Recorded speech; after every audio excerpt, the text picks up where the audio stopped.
Karena di Rusia dan Eropa Timur itu sistem politiknya fasis dan anti-Yahudi, ya anti-Yahudi, antisemitik. Nah, terutama Kaisar Rusia itu kaisar yang beragama Ortodoks, ya Kristen Ortodoks tuh paling nggak suka dengan Yahudi. Maka dia usir-usir Yahudi itu sampai banyak yang migrasi ke Amerika. Makanya di Amerika itu Yahudi yang dominan itu Yahudi dari Khazar, ya, yang sekarang mereka otaknya Zionis itu. Nah, termasuk Netanyahu, ya, termasuk geng-geng garis-garis kerasnya Yahudi yang sekarang yang berkuasa, itu mereka dulu adalah dari Eropa Timur dan Rusia yang hijrah ke Amerika 100 tahun lalu. Nah, setelah 100 tahun mereka membangun kekuatan dengan ekonomi dan finansialnya, mereka baru mulai mengontrol penuh pemerintahan Amerika Serikat. Dari era masa-masa presiden-presiden, berganti presiden tetap mereka kuasai. Ya, parlemennya, senatornya, kementerian pertahanannya, state security, kementerian luar negeri, Pentagon, ya, media, kemudian juga jaringan hukum, itu juga mereka menguasai, walaupun mereka minoritas. Segera hadir buku terbaru dari Ustadz Fahmi Salim, Haji dari Pemurnian Misi Kenabian ke Revolusi Kebangkitan. Buku ini berisikan 336 halaman yang merupakan sebuah karya reflektif yang mengajak para pembaca menelusuri makna haji lebih dalam dari sekedar ritual tahunan. Buku ini menghadirkan perspektif spiritual, historis, dan peradaban yang menggambarkan ibadah haji sebagai momentum pemurnian jiwa, sekaligus titik awal kebangkitan umat. Melalui bahasa yang mengalir dan analisis yang tajam, pembaca diajak untuk memahami hakikat haji sebagai perjalanan menuju Allah. Selain itu, pembaca juga diajak untuk menilai persatuan dan kesetaraan dalam beribadah. Dimensi sosial dan peradaban dari manasik haji sampai peran haji dalam menjaga warisan kenabian hingga spirit kebangkitan umat dalam bingkai tauhid. Buku ini lebih dari sekedar buku religi. Ini adalah ajakan untuk melihat ibadah haji sebagai gerakan transformasi diri dan gerakan keumatan. Segera hadir di toko buku favorit Anda dan jangan lewatkan kesempatan untuk menjadi bagian dari perjalanan bermakna ini. Untuk pemesanan, hubungi nomor berikut ini atau klik link di bawah ini.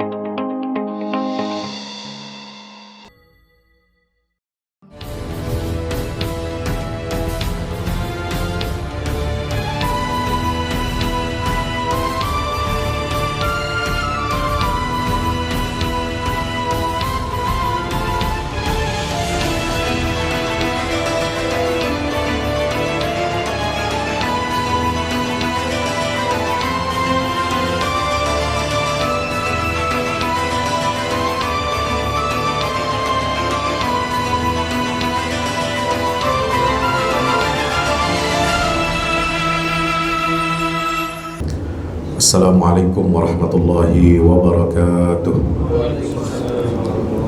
Alhamdulillah wa syukrulillah wa la hawla wa la quwata illa billah. Allahumma salli ala Muhammad wa ala ali Muhammad.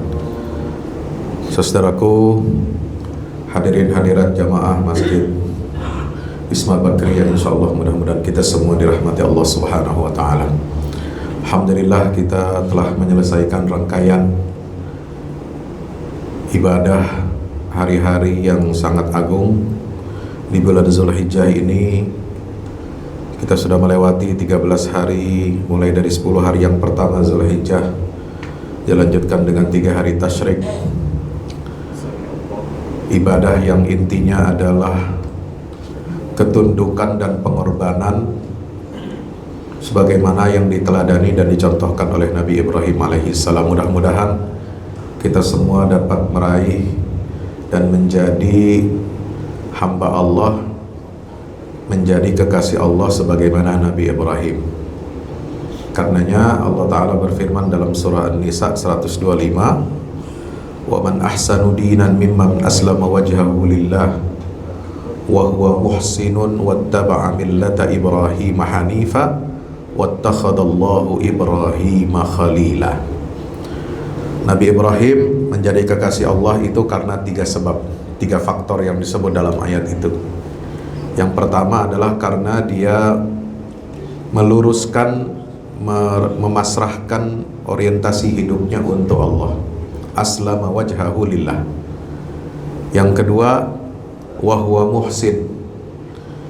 Dia senantiasa berperilaku ihsan, ya, mewujudkan tauhid itu ke dalam kerja-kerja yang nyata, ke dalam profesionalisme. Itulah ihsan. Ihsan bukan hanya dalam ibadah, an ta'budallaha ka'annaka tarahu fa in lam takun tarahu fa innahu yarak, tapi juga ihsan dalam pekerjaan kita sehari-hari. Dan yang ketiga adalah Ibrahim itu wattaba'a millata Ibrahim hanifa, mengikuti agama Islam yang hanif, ya, tidak neko-neko, tidak berbuat syirik, tidak melanggar aturan-aturan Allah Subhanahu wa taala. Maka beliau menjadi apa? Wattakhadallahu Ibrahima khalila. Bapak Ibu dirahmati Allah, pada kesempatan siang hari ini kita melanjutkan kajian rutin kita setiap bulan.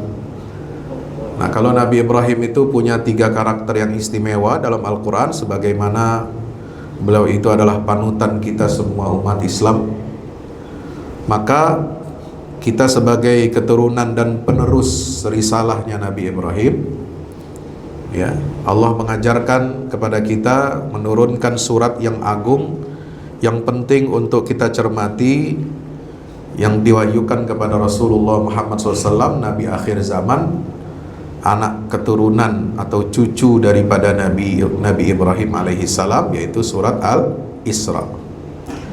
Kenapa surat Al-Isra ini penting? Jamaah yang dirahmati Allah, karena surat Al-Isra ini adalah salah satu surat yang menggambarkan posisi umat Islam, posisi dunia Islam di zaman Rasulullah dan di akhir zaman dalam lanskap atau dalam kontestasi politik dunia internasional, ya. Dimana ketika Al-Quran itu turun, surat Al-Isra ini turun, ya, itu pertarungan geopolitik dunia ini itu didominasi oleh pertarungan atau perebutan dominasi 2 raksasa, yaitu Kekaisaran Romawi dan Kekaisaran Persia, ya. Dan dua-duanya pada saat mereka itu jaya-jayanya dan di puncak kehebatannya, ya, itu memperebutkan satu posisi letak yang sangat strategis di dunia. Posisi itu yang menjadi tuan rumah, yang menjadi tanah bagi Masjid Al-Aqsa. Makanya kenapa Rasulullah SAW dalam peristiwa Isra dan Mi'raj itu, ya, diperjalankan malam hari dari Makkah, dari Masjidil Haram ke Masjidil Aqsa. Itu tujuannya bukan semata-mata mukjizat kalau kemudian menerima perintah sholat 5 waktu, tetapi di situ ada simbol, ya. Simbol apa? Menunjukkan bahwa umat Islam ini, Rasulullah SAW itu, ya, diberikan amanah untuk mengelola dunia dan untuk memimpin dunia. Dan simbolnya adalah ketika beliau memimpin sholat para nabi dan rasul di Baitul Maqdis, tanah yang diberkahi oleh Allah Subhanahu wa taala, tanah yang menjadi rumah, tempat lahirnya, tumbuh besarnya, berjuangnya dan hijrahnya para nabi dan rasul sejak Nabi Ibrahim sampai Nabi Muhammad sallallahu alaihi wasallam. Dan disitulah pengakuan Rasulullah diberikan dukungan moral oleh para nabi-nabi, ya. Jumlahnya 124.000 di pelataran Masjidil Aqsa itu menjadi simbol bahwa umat Islam inilah yang akan meneruskan warisan daripada peninggalan atau pusaka Nabi Ibrahim. Kalau Nabi Muhammad lahir di Mekah, kemudian beliau membebaskan kota Mekah, mengembalikan Mekah kepada menjadi pusat tauhid, itu juga warisan Nabi Ibrahim. Dan juga ketika beliau Isra dan Mi'raj dari Baitul Maqdis, itu juga warisannya Nabi Ibrahim. Maka ketika 2 masjid suci itu dan kedua kota itu, ya, berada di bawah mandat Nabi kita Muhammad SAW, maka itu menunjukkan ini simbol yang sangat penting. Makanya para ulama mengatakan, ya, surat Al-Isra dan Ar-Rum turun itu pada saat umat Islam ditindas dan untuk menunjukkan apa? Cetak biru geopolitiknya umat Islam. Kok bisa ketika umat Islam ditindas di Mekah, dua surat yang istimewa itu turun menggambarkan apa? Bahwa akan terjadi shifting kekuasaan global. Akan ada perubahan dan pergeseran kekuatan dunia dari Romawi dan Persia yang saat itu berantem, ya, ratusan tahun mereka perang, lalu kemudian mereka lemah dan kemudian digantikan oleh kekuatan Islam yang baru lahir di Jazirah Arab. Dan itu, wahyu itu diturunkan Allah ketika umat Islam sedang lemah di Mekah ditindas. Bayangkan. Nah, jadi ini merupakan simbol dua ibu kota proyek Islam sebagai rahmatan lil alamin. Bagaimana Allah Subhanahu wa taala mendesain Masjidil Haram yang ada di Makkah dan Masjidil Aqsa yang ada di Palestina itu menjadi pusat ibu kota bagi proyek peradaban Islam. Ya, makanya simbolnya kan apa? Subhanalladzi asra bi 'abdihi lailan minal Masjidil Haram ilal Masjidil Aqsa. Itu bukan pemilihan random, bukan tanpa disengaja, ya. Ya. Karena pada saat itu yang monumental itu kan masjid itu ya di atas muka bumi itu pusat tauhid itu cuma dua. Selain tentu Masjid Nabawi di Madinah, tapi kan Masjid Nabawi di Madinah belum ada. Masih di alam apa namanya? Masih di alam gaib, ya, karena Nabi belum hijrah kan. Nabi belum bangun Masjid Nabawi. Praktis waktu itu ketika Nabi di Mekah, peristiwa Isra Mi'raj itu masjid yang menjadi pusat tauhid dunia itu cuma ada dua, yaitu Ka'bah yang ada di Mekah, Masjidil Haram, dan Masjidil Aqsa yang ada di Palestina. Itulah tanahnya para Nabi dan Rasul sebelumnya. Nah, dua masjid ini, ya, diikat menjadi satu dalam momentum peristiwa Isra dan Mi'raj dengan turunnya surat Al-Isra, terutama ayat 1. Apa maknanya? Bagi proyek peradaban Islam, Al-Aqsa adalah pusat politik. Nah ini, jadi penentu kualitas dan standar apa namanya politik Islam itu adalah ketika Al-Aqsa ini betul-betul berada di bawah kekuasaan Islam. Ya, nah, kalau Mekah dari dulu nggak pernah dikuasai oleh selain umat Islam. Sejak Fathu Mekah, ya, sampai sekarang alhamdulillah kita bersyukur pada Allah. Tahun ini jamaah haji bisa aman melaksanakan ibadah kan, walaupun di tengah situasi perang di Timur Tengah. Ya, kita nggak bisa bayangin kalau apa namanya perang di Timur Tengah ini melebar, ya, kemudian tidak terkontrol, kemudian bisa mengganggu jamaah haji dari seluruh dunia. Ya. Nah, Mekah dari dulu sampai saat ini dan insya Allah sampai ke depan itu tetap berada di bawah kekuasaan umat Islam karena dia adalah kiblat yang sekarang menjadi kiblat kita dalam sholat. Tapi kiblat yang pertama umat Islam, ingat kiblat pertamanya umat Islam itu adalah Masjidil Aqsa. Nabi sholat 13 tahun di Mekah bersama sahabatnya, kemudian 1 tahun 4 bulan di Madinah setelah hijrah, itu sholatnya menghadap kemana? Ke Masjidil Aqsa. Nah, jadi kata apa namanya rumusan dalam bagaimana peradaban Islam ini dibentuk, ya, ini kiblatnya ada dua.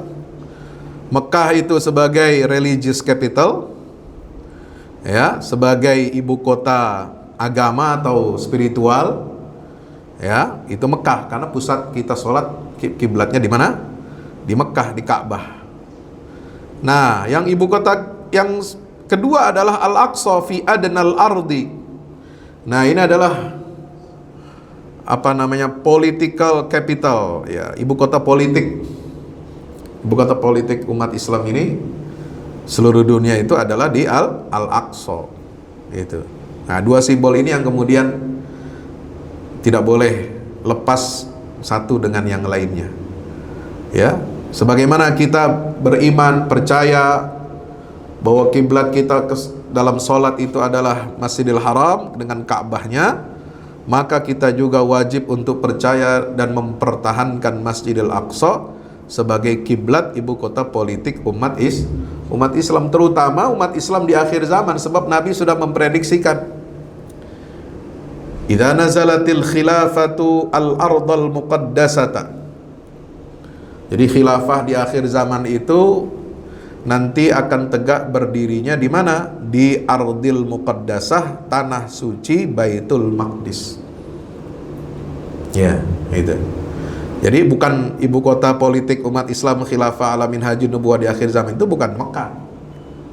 Nabi sudah menyampaikan dalam hadis Ibnu Hawalah yang diriwayatkan dalam kitab-kitab sahih tentang ciri akhir zaman, ciri hari kiamat, itu adalah ketika tegaknya kekhalifahan di kekhalifahan terakhir, karena umat ini kan dibagi periodisasinya oleh Rasulullah itu menjadi 5 periode. Jadi kehidupan sosial politik umat ini itu dibagi menjadi 5 periode. Periode nubuwah ketika Nabi masih hidup, wahyu masih turun. Yang kedua periode Khulafaur Rasyidin 30 tahun. Setelah itu adalah mulkan adad, kekuasaan yang menggigit, ya, di mana kekuasaan Islam itu dipegang atau diturunkan kepada dinasti dari keturunan keluarga tertentu, tetapi mereka masih menjalankan fungsi, ya, dakwah penyebaran Islam ke seluruh dunia dan menegakkan syariat Islam. Nah, itulah seperti yang ada setelah itu masa Bani Umayyah, Bani Abbasiyah, kemudian terus sampai Saljuk, ya, Mamalik di Mesir, kemudian sampai kerajaan Ottoman berakhir tahun 1919 secara ininya, secara de facto, ya. Baru secara de jure berakhir tahun 1924 dengan didirikannya Republik Turki yang menggantikan kekhalifahan Ottoman. Nah, di masa itu ketika kekhalifahan Utsmaniyah, ya, bubar, nah, umat Islam itu masuk periode yang keempat, yaitu apa? Mulkan Jabriyan. Ya, sudah 100 tahun sekarang.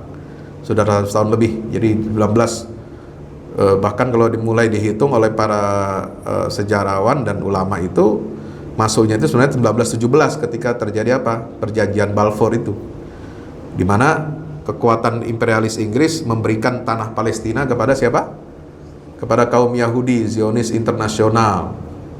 Surat diberikan oleh Menteri Luar Negeri Inggris, Sir Thomas Arthur Balfour, ya, kepada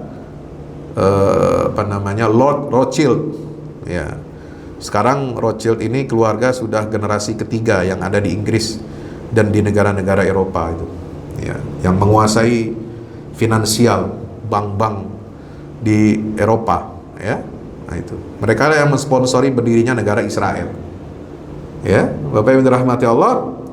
Maka itu pada periode keempat ini sudah 100 tahun lebih itu ditandai mulkan Jabriyan itu dengan apa? Lepasnya Masjidil Aqsa dari tangan umat Islam.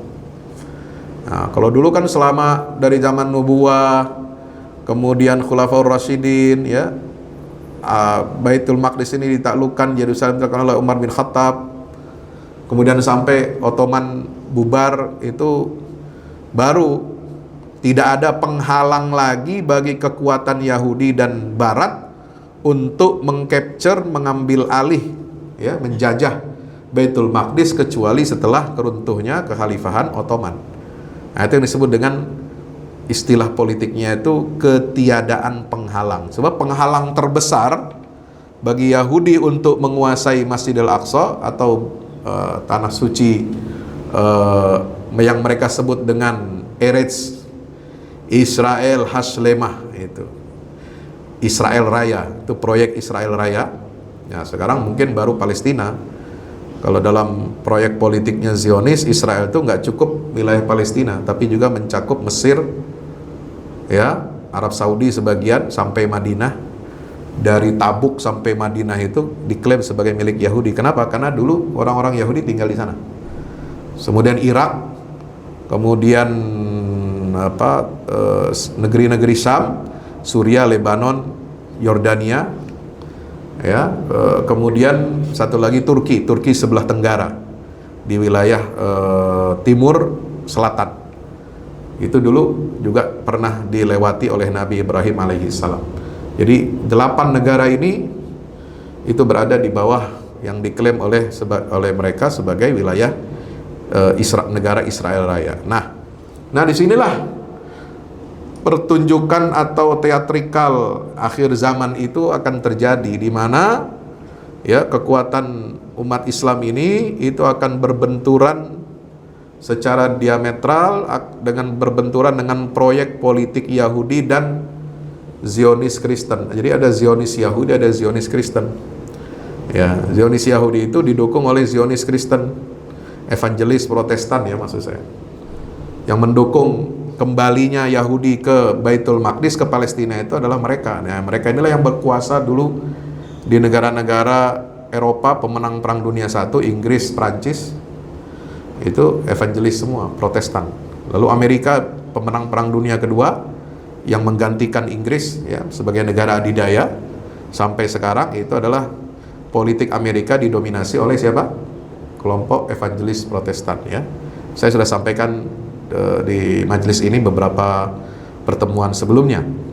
Nah, oleh sebab itu, proyek peradaban Islam ketika ini bentuknya adalah ya Makkah dan Al-Aqsa sebagai ibu kota politik dan ibu kota agama, ya tentu di situ akan apa?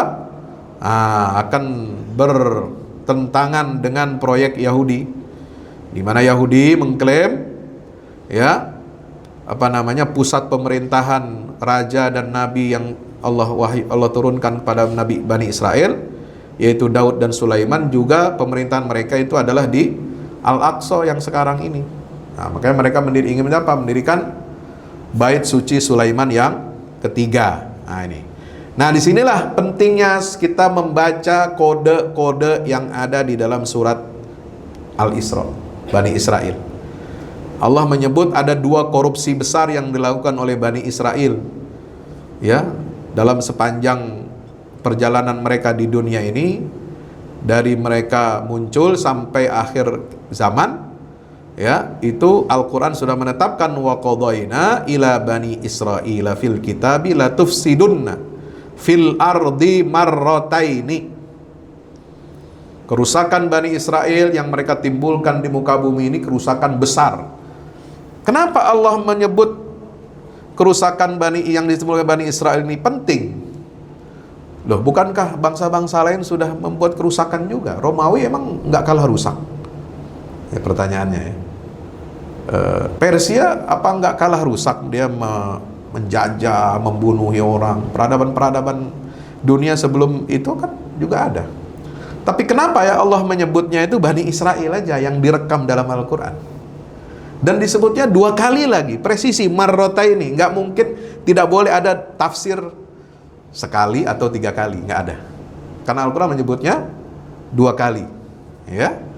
Nah, kerusakan yang dilakukan oleh manusia-manusia ya, yang tidak mengenal Allah itu jauh lebih kecil dibandingkan manusia-manusia yang mengklaim mereka adalah mengenal Allah, dan mereka mengklaimnya apa? Ya, adalah keturunan dan putra-putra Abraham. Padahal Nabi Ibrahim, Nabi Yakub ini kan orang-orang mulia, orang-orang yang maksum. Ya, nah, kerusakan yang dilakukan oleh Bani Israel, di mana mereka itu adalah keturunan 2 nabi hebat, ya, Nabi Ibrahim dan Nabi Yakub, sebagaimana digambarkan dalam Al-Quran. Ya, tentu saja nilainya akan jauh lebih berbahaya daripada kerusakan orang-orang barbar, orang-orang musyrik yang nggak mengenal Allah, ya, yang nggak mengenal kebenaran. Orang kalau nggak kenal Allah berbuat rusak, wajar nggak? Wajar. Tapi kalau orang kenal Allah, bertauhid, Yahudi itu Tuhannya satu loh Pak. Ya, yang disebut dengan Yahweh itu kan mirip dengan konsep tauhid dalam Islam, tapi tentu saja ada perbedaannya nanti kalau dirinci dalam teologi ya. Tapi intinya adalah mereka itu satu Tuhannya. Mereka itu paling nggak suka dengan, kenapa? Paling benci dengan Kristen ya, baik yang semua aliran Kristen lah. Ya, sampai kalau orang-orang Kristen di Yerusalem bikin acara-acara itu bawa kayu salib apa keliling kota Yerusalem, itu kan suka diludahin sama Yahudi itu. Ya, kenapa? Karena mereka itu dianggap pagan, paganis, musyrik, orang musyrik, nyembah apa? Palang gitu, menyembah kayu salib gitu. Itu bukan tauhid kata mereka. Ya, tauhid itu nggak begitu katanya kan gitu. Nah, jadi emang agak dekat dengan Islam memang dalamnya. Yang kedua, Yahudi itu dekat dengan Islamnya dari segi apa? Penyembelihan hewan. Ya, dia makan sembelihan hewan itu nggak sembarangan. Sama dengan Islam. Ya, dia itu harus apa? Disembelih dengan mengalirkan darah ya, sebagaimana Islam. Cuma mereka ada kelebihannya apa? Berlebihan. Ya, disebut dalam Al-Qur'an mereka itu mengharamkan jeroan ya, dan juga daging yang nempel di tulang-tulang. Nah, makanya nggak ada Yahudi nggak makan sop tulang kambing, itu nggak ada. Sop iga itu nggak ada mereka makan. Nah, kalau kita kan dihabak semua ya, sampai jeroannya aja dimakan gitu. Nah, kalau Yahudi nggak, itu haram. Ya. Nah, itu berlebihannya mereka itu. Maka disebut dengan orang-orang yang melampaui batas al-mu'tadin. Padahal itu dihalalkan oleh Allah. Ya. Nah, ketika mereka berbuat kerusakan, ini dampaknya besar, masif, ya, dan berbahaya. Kenapa? Karena orang akan melihat, loh, orang tahu agama kok bikin kerusakan, gitu. Ya, ini bahaya ini. Sama dengan sekarang orang rame ya, pesantren, ada pengasuh, pondok ini melakukan pencabulan, kan itu bahaya itu. Dai yang ngaku-ngaku ustadz tapi perilakunya ngaco, gitu kan. Nah, itu kan bahaya, citra agama jadi rusak, ya kan? Nah, itu dibandingkan orang biasa, orang nggak kenal agama, orang sekuler, ya, pencabulan LGBT ya kita bisa maklumi gitu. Tapi kalau orang tahu agama dia melakukan pelanggaran, kan kita greget ya, pengen apa? Ya pengen nimpukin gitu. Ya. Bawa-bawa agama, bawa simbol agama, tapi dia berbuat kerusak, sama dengan Yahudi gini. Nah, para ulama dalam tafsir klasik itu menganggap kedua fase ini telah berlalu sebelum era Islam. Kerusakan kedua kali Bani Israel itu sudah terjadi. Pertama adalah pada masa pasca wafatnya Nabi Sulaiman, sehingga dihukum oleh Allah mereka ini apa? Dijajah, ya, dihinakan, kemudian ditawan oleh Kaisar Nebukadnezar. Itu biasa disebut dalam tafsir-tafsir klasik. Ada di Ibnu Jarir At-Tabari dan lain sebagainya. Yang kedua, kerusakan mereka itu karena mereka membangkang kepada Nabi Isa, nggak mau beriman. Makanya mereka dihukum dengan apa? Dihancurkannya bait suci yang kedua itu oleh Kaisar Titus dari Roma tahun 70 Masehi. Itu mayoritas tafsir klasik mengatakan demikian. Nah, tafsir modern ya, seperti Syekh Sya'rawi, Ratib An-Nabulsi mengatakan fase pertama ya itu terjadi di era Nabi Muhammad SAW. Ketika Yahudi melanggar kesepakatan dengan Nabi, ya, tidak mau beriman pada Rasul SAW, bahkan mereka berkhianat ingin menghancurkan daulah Islam di Madinah. Maka mereka diusir oleh Nabi. Bani Kainuqa, Bani Nadir, Bani Quraiza itu diusir dari Jazirah Arab. Nah, itulah penghinaan dan hukuman dari Allah atas kekafiran dan kerusakan Bani Israel yang pertama. Dan fase yang kedua ini bagi kebanyakan mufasir modern mengatakan inilah masa yang kedua itu. Ya, ketika Bani Israel itu punya sumber daya, punya ekonomi yang kuat, militer yang kuat, teknologi yang hebat. Ya, mereka didukung oleh negara-negara besar, wa ja'alnakum aktsara nafira, dalam Al-Qur'an begitu kan? Nah, itu disebutkan seperti itu. Nah, tapi ada tafsir yang ketiga. Tafsir yang ketiga ini bagaimana? Teman-teman dirahmati Allah, jamaah yang dirahmati Allah. Nah, ini kita kalau bandingkan tafsir klasik sebelum Islam ya, korupsi pertama dan kedua itu sebelum Islam, kemudian syarat, apakah syarat yang kedua la tufsidunna fil ardi marratain wa la ta'lunna 'uluwan kabira. Syarat yang kedua itu apa? Sombong.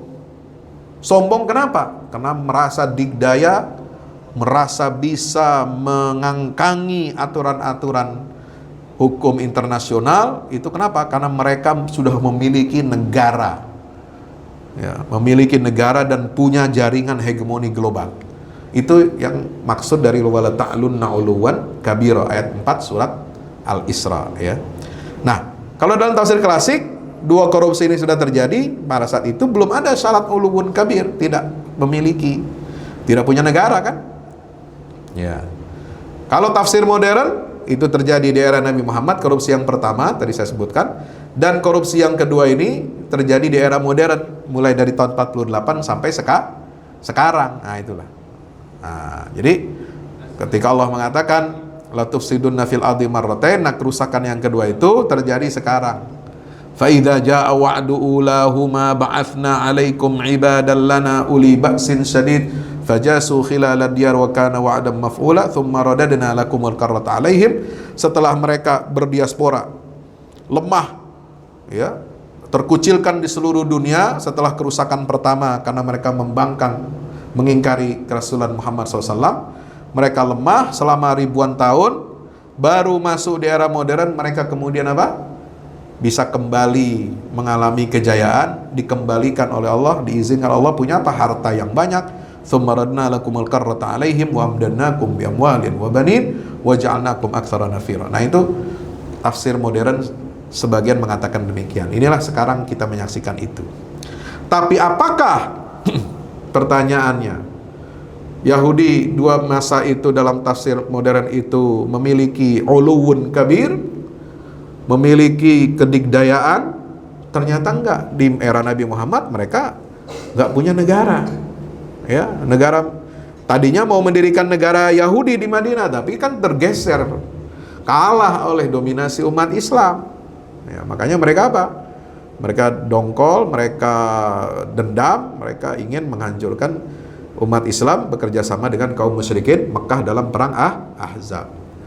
Nah, di era modern, ya, berarti terpurni, walaupun sekarang ada negara, tapi dua kerusakan itu hanya satu mereka punya negara, yaitu di era modern. Berarti ini katanya itu belum memenuhi syarat. Nah, opini yang sekarang ada, yaitu tafsir yang disampaikan oleh Dr. Munjid Abu Bakar ini, era pertama, korupsi pertama Bani Israel itu terjadinya sekarang, ya, mulai dari tahun 48 sampai saat ini.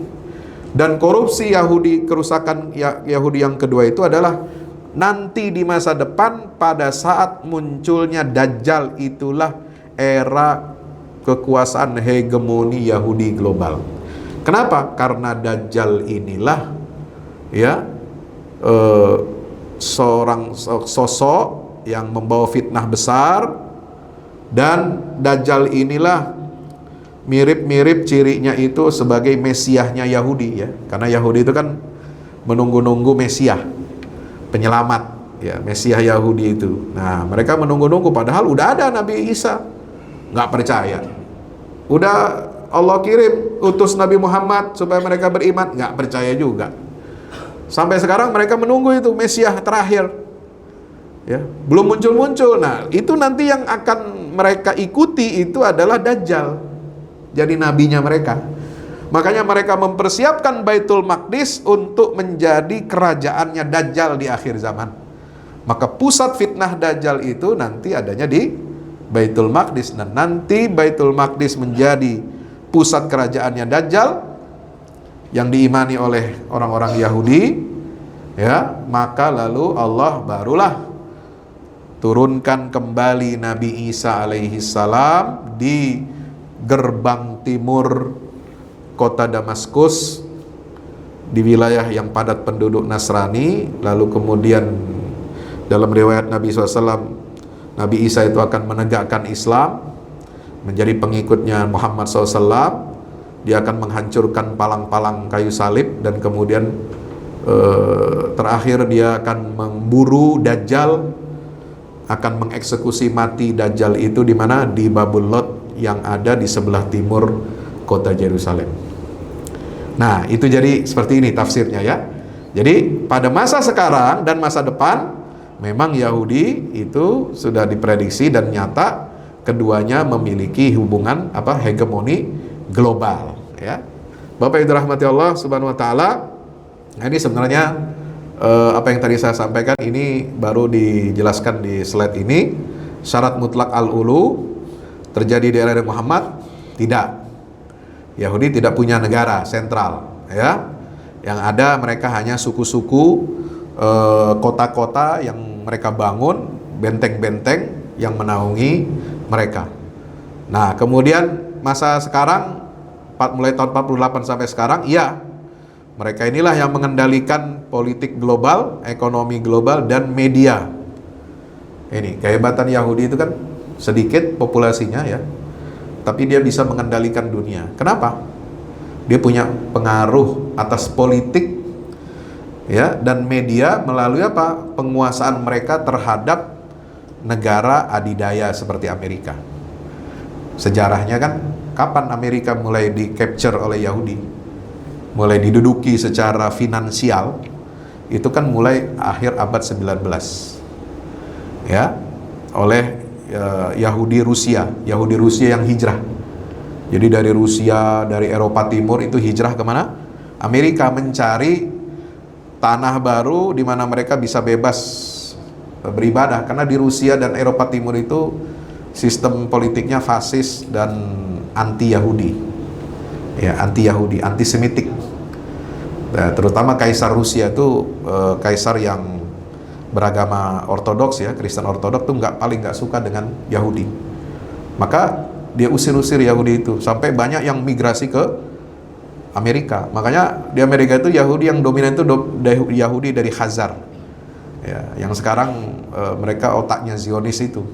Nah, termasuk Netanyahu ya, termasuk geng-geng garis-garis kerasnya Yahudi yang sekarang yang berkuasa, itu mereka dulu adalah dari Eropa Timur dan Rusia yang hijrah ke Amerika 100 tahun lalu. Nah, setelah 100 tahun mereka membangun kekuatan dengan ekonomi dan finansialnya, mereka baru mulai mengontrol penuh pemerintahan Amerika Serikat. Dari era-era masa-masa presiden-presiden berganti presiden tetap mereka kuasai ya, parlemennya, senatornya, kementerian pertahanannya, state security, kementerian luar negeri, Pentagon ya, media, kemudian juga jaringan hukum, itu juga mereka menguasai walaupun mereka minoritas gitu ya.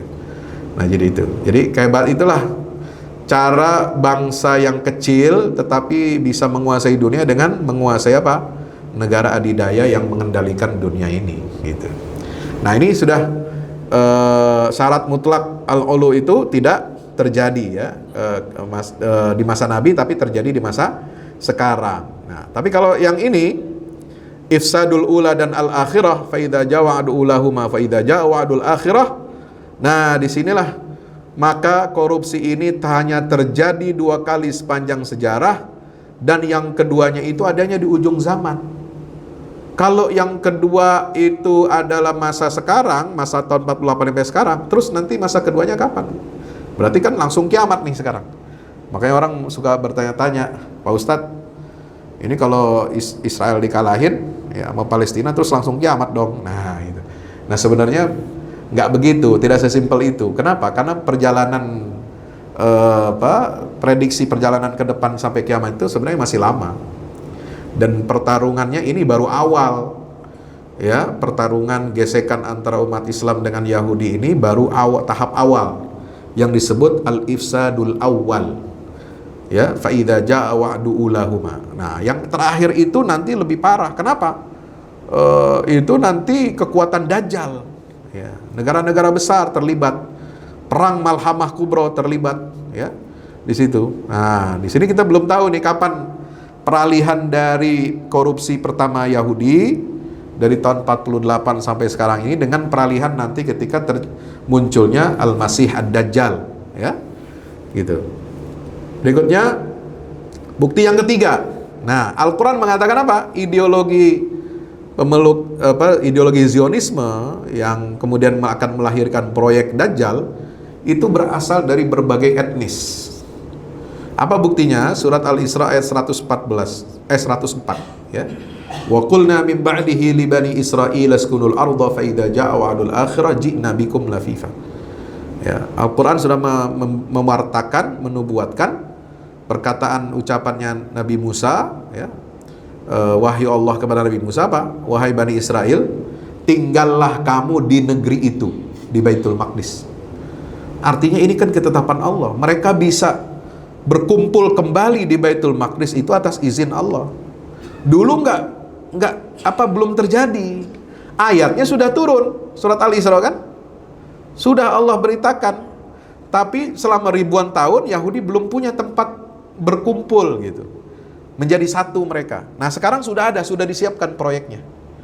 Dari tahun 48 sampai sekarang sudah jadi proyek itu. Nanti ke depan semakin tambah lagi jadi proyek Dajjal itu. Nah, itu akan didukung apa? Menyiratkan bahwa di akhir zaman mereka akan dikumpulkan ji'na bikum lafifa, merupakan campuran dari berbagai golongan. Jadi ideologi Zionisme ini akan merekrut banyak bangsa. Kalau dulu awalnya diawali oleh bangsa Eropa, Rusia, Amerika, di mana pengaruh Zionisnya sangat kuat, pengaruh Yahudi.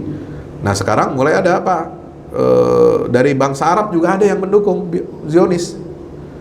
Ya, bukan hanya bangsa Arab aja, umat Islam juga ada yang mendukung nanti. Ya, umat Islam itu ada yang mendukung, kan sekarang ada istilah Zionis Muslim. Walaupun agamanya bukan Yahudi, tapi dia percaya dengan narasi Yahudi. Dia membela mati-matian narasi Yahudi bahwa Yahudi punya hak untuk Baitul Maqdis. Yahudi punya hak untuk tinggal di Palestina. Yahudi punya hak untuk mengusir bangsa Palestina. Ini kan bahaya sekali. Ya, bertentangan dengan konstitusi Indonesia, ya, mana Indonesia mengatakan konstitusinya, ya, segala menentang mendukung kemerdekaan segala bangsa dan menentang penjajahan, ya, di atas muka bumi ini. Itu konstitusi kita. Lalu ada orang Indonesia mendukung Zionisme Yahudi, ya, itu pasti karena apa? Karena dia afiliasinya kepada satu, mungkin dia adalah Zionisme Kristen, Protestan, Evangelis, atau dia sudah dicekokin narasi-narasi Yahudi jadi pengikutnya, ya, pengikut Zionis dari kalangan Muslim. Ya kan, nggak sedikit yang begitu sekarang. Ada tunas-tunasnya, itu ada. Gitu ya. Nauzubillah min zalik. Ya, Bapak Ibu dirahmati Allah, inilah fasad ideologis akan terjadi dukungan terhadap Zionisme dari berbagai bangsa. Kalau sudah dulu ada, bahkan umat Islam ada yang mendukung. Nah, korupsi kedua adalah negara hegemoni Dajjal. Ya, negara hegemoni Dajjal ini tidak muncul dari kekosongan. Nanti negara global ini dipimpin oleh Dajjal. Dan dalam hadis sahih, misi Bani Israel itu, ya, Dajjal ini akan membawa misi Bani Israel dan diikuti oleh Yahudi Isfahan, dan akan mendirikan pusat kekuasaannya di Al-Aqsa untuk meruntuhkan khilafah Islam.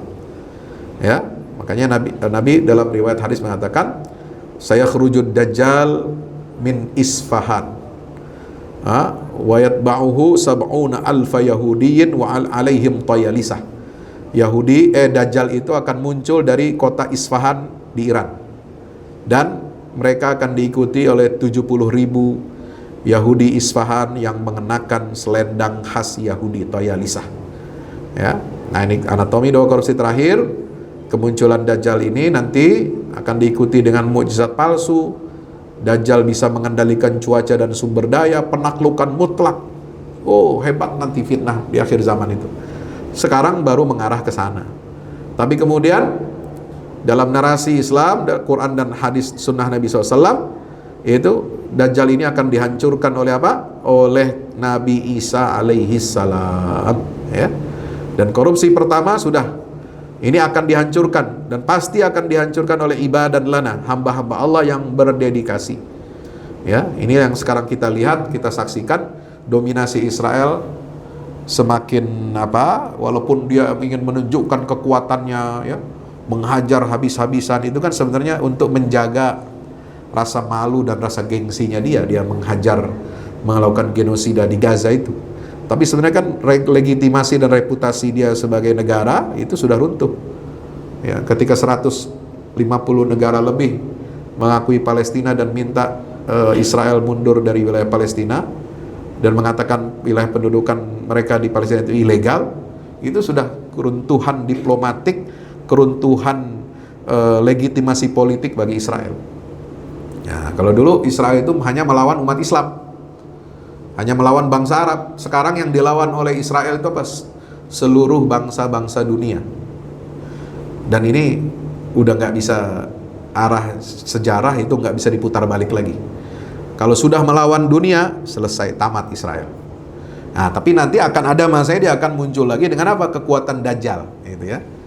Itu. Apa yang dirahmati Allah Subhanahu Wa Taala. Maka itulah apa yang bisa kita pelajari dari peristiwa-peristiwa ini. Cetak biru dari surat Al-Isra. Titik baliknya ketika mereka Yahudi ini akan kalah oleh ibadan lana, dan nanti akan ada lagi era kebangkitan Yahudi di episode kedua, kerusakan kedua dimulai dengan serangan masif ke Al-Aqsa yang dipimpin oleh Dajjal. Nah, barulah nanti masuk periode akhir zaman, betul-betul akhir zaman, dengan turunnya Nabi Isa alaihi salam di Al-Aqsa, ya, di wilayah Damaskus, dan umat Islam akan diberikan kemenangan secara total. Demikian yang dapat kami sampaikan, mudah-mudahan bermanfaat. Jadi ini timeline yang perlu kita cermati, perlu kita sampaikan kepada keluarga kita, ya, pendidikan keluarga dan lingkungan sekitar kita, bahwa pemilihan agama Islam, ya, kemudian pemilihan para nabi, pemilihan pewaris kitab yaitu umat Muhammad, ini berujung kepada proyek Islam di akhir zaman, yaitu bagaimana kita akan menyaksikan era pemilihan para pembebas Al-Aqsa sebagai penjaga cetak biru Allah Subhanahu wa Ta'ala. Demikian, mudah-mudahan bermanfaat. Aqulu qouli hadza astaghfirullah li wa lakum. Wassalamualaikum warahmatullahi wabarakatuh.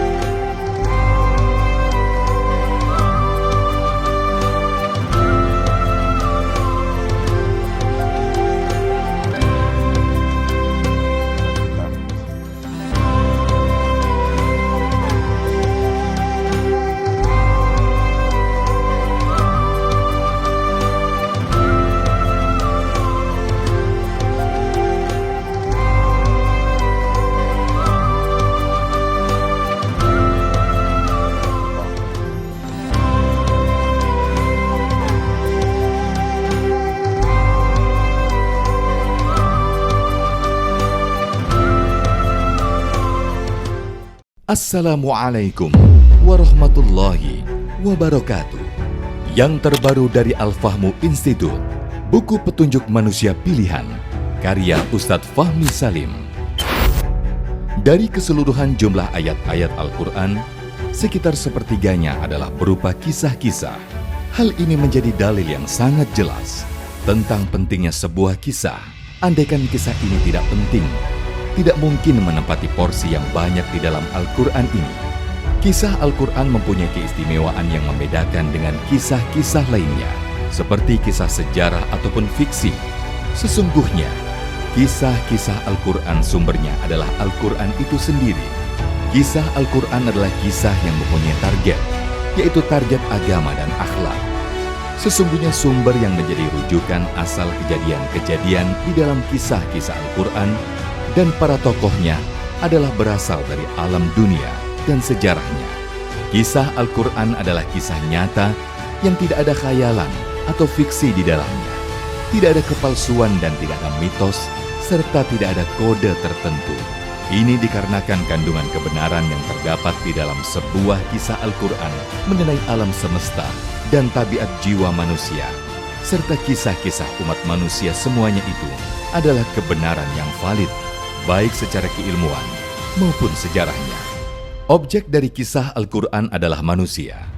Karena manusia merupakan tujuan utama dari adanya sebuah risalah, perintah dan larangan secara umum. Manusia itu adalah penerus dan penerima apa-apa yang terdapat di dalam Al-Quran. Kisah Al-Quran itu bukan hanya pemaparan tentang kebenaran sebuah sejarah saja, melainkan juga ada, terutama berfokus kepada sisi ibrah atau pelajarannya. Sungguh, Al-Quran diakui tidak hanya mukjizat dari segi sumber keilahiannya atau sisi kesastraannya yang indah, informasi ilmiah sainsnya yang tepat, informasi kabar gaib terdahulu dan yang akan datang, dan aspek syariatnya saja.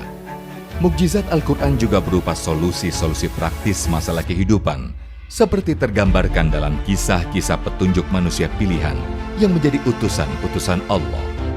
Petunjuk manusia pilihan sudah seharusnya menjadi pemandu dan penerang jalan agar Indonesia dan dunia keseluruhan segera terentaskan keluar dari berbagai kegelapan hidup menuju cahaya peradaban yang unggul gemilang, bersendikan tauhid yang kokoh sepanjang masa. Dikemas dengan tuturan yang mengalir, bercerita tanpa menggurui, petunjuk manusia pilihan bisa menjadi khasanah di setiap keluarga untuk memetik pelajaran dari kisah-kisah manusia terdahulu, dan pelajaran itu berkaitan erat dengan kehidupan kita masa sekarang. Dapatkan segera. Wassalamualaikum warahmatullahi wabarakatuh.